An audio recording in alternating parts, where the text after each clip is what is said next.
Fala galera do sétimo ano, tudo bem? Sou o professor Rodrigo Fontes e venho aqui para a gente fazer junto o material de complementação escolar da SME da semana que vai ao dia 18 ao dia 22 de maio. Se você quiser, acessa o QR Code e te leva direto ao aplicativo da SME Carioca. Lá você baixa a edição dessa semana. Vamos fazer juntos?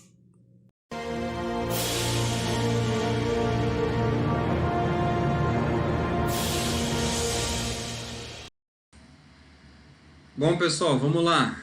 Esse é o material de complementação escolar da semana do dia 18 ao dia 22. E a parte de geografia começa aqui na página 14. Então, abram aí na página 14 para a gente se encontrar aqui. Beleza? Começa aqui com Fique Ligado. Fique Ligado.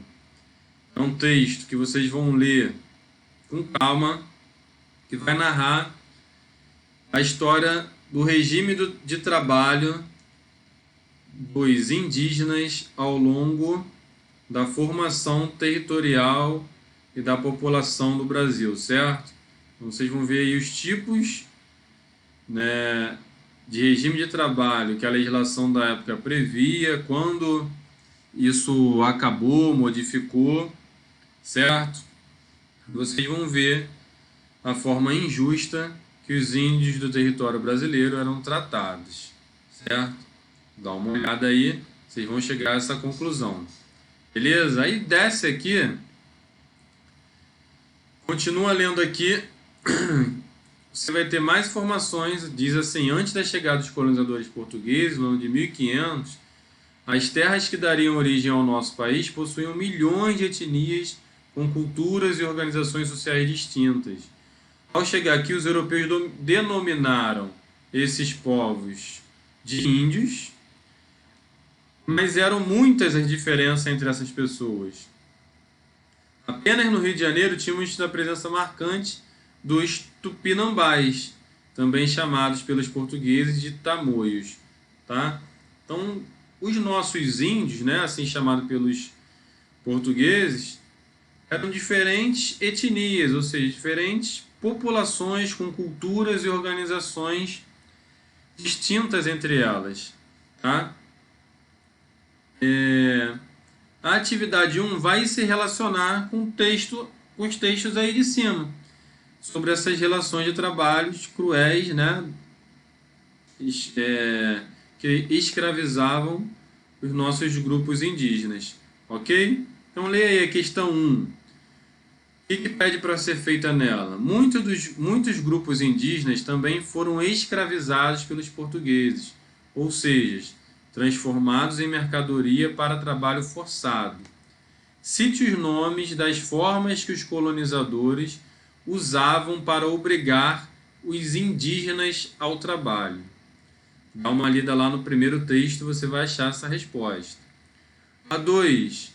Apesar de terem iniciado no século XVI, as relações de trabalho forçadas das etnias indígenas no Brasil vigoraram até o século XVIII. Cite o ano e o documento que libertou os indígenas do trabalho escravo no território brasileiro. Ok, pessoal? Dá uma lida lá no texto, você vai achar essas duas respostas.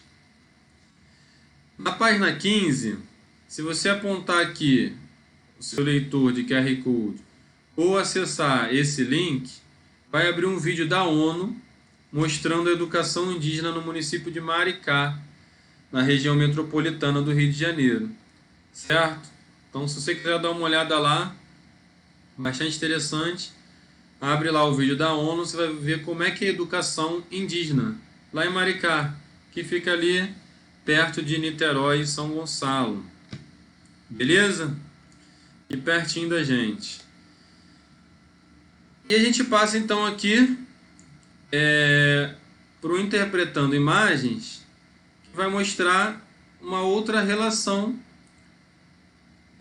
de povos que foram escravizados, além dos indígenas, uma outra relação de trabalho. Aqui no Interpretando Imagens, a gente tem duas pinturas de Debré, Uma se chama execução, essa primeira aqui, execução da punição de açoitamento. E essa segunda aqui, olha a mãozinha aqui, mostrando para vocês, se chama Um Jantar Brasileiro, certo? Essa vai mostrar as relações violentas que existiam entre os colonizadores e as pessoas trazidas escravos da África, certo? E essa aqui vai mostrar as relações de trabalho domésticas exercidas pelos negros escravizados no Brasil. Ok? Então você vai ler aqui o Fique Ligado, que traz mais informações sobre essa questão e vai responder a atividade aqui ao lado. A atividade fala sobre as relações de trabalho na América Portuguesa e no Brasil Império e pede para que você responda no seu caderno essas duas questões. A primeira, indique como eram as relações de trabalho existentes na América Portuguesa e no Brasil até o final do século XIX. Você teve lá o primeiro texto falando sobre o regime de trabalho indígena, aqui sobre a pintura e o texto sobre o regime de trabalho dos negros que vinham do continente africano, e você vai responder a partir disso. E a segunda fala sobre a pintura.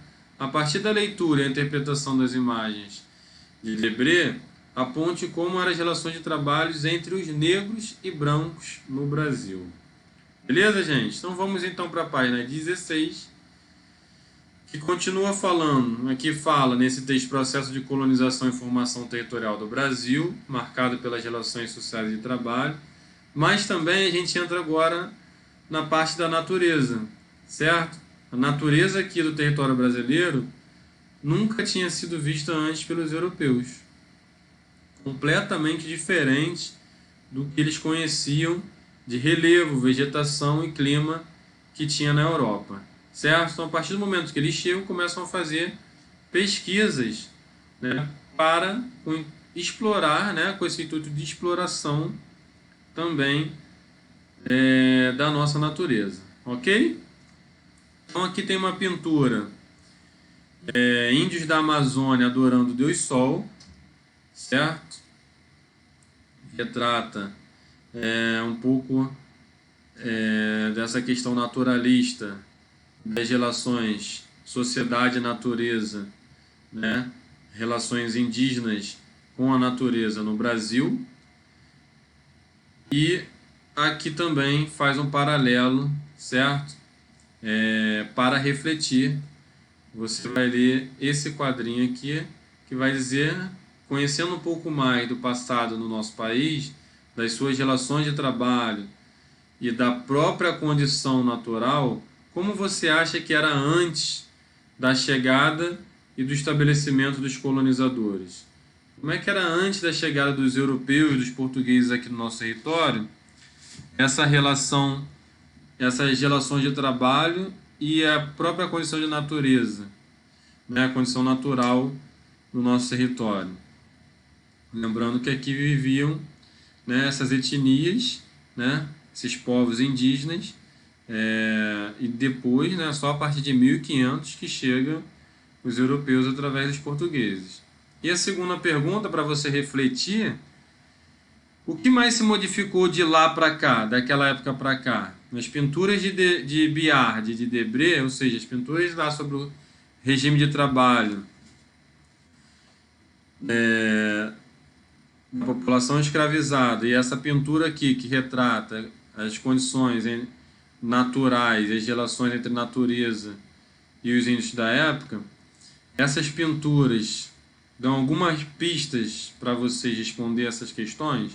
Vão dar sim, certo? Então você tem uma pista olhando bem, observando para refletir em cima dessas questões. Beleza? E a gente desce um pouquinho aqui e entra no mapa dos biomas brasileiros. Certo, gente? Então vocês leem aqui do lado mais informações sobre os biomas, né? Lembrando que o nosso país, ele lembra que é de dimensões continentais. Olha o nosso tamanho do território comparado com a América do Sul. A gente ocupa quase a metade da América do Sul, é o país com a maior diversidade de espécies do mundo, espalhada nesses 6 biomas. Quais são esses 6 biomas? Está aqui no texto e está aqui na legenda. A Amazônia, aqui em verde, Amazônia, Caatinga, Cerrado, certo? Mata Atlântica, aqui em verdinho mais claro, em todo o nosso litoral praticamente. O Pantanal, aqui nesse cantinho. E o Pampa, né, os chamados Pampas Gaúchos, bem aqui embaixo no sul do Brasil. Beleza, gente? Então vamos ver aqui a atividade sobre esse assunto. A partir da leitura dos textos, das pinturas e do mapa das páginas anteriores, responda no seu caderno de geografia as questões abaixo. 1. O Brasil possui atualmente um grande território com muitos espaços, ainda pouco modificados pela ação humana. Cite os nomes de todos os biomas brasileiros. Já dei a dica aí, molezinha, dá uma olhada no texto, no mapa, você vai responder a questão 1. 2. A partir do processo de colonização, passando por diferentes momentos da história de formação do território brasileiro, diferencia a relação com a natureza dos diversos grupos indígenas e os colonizadores.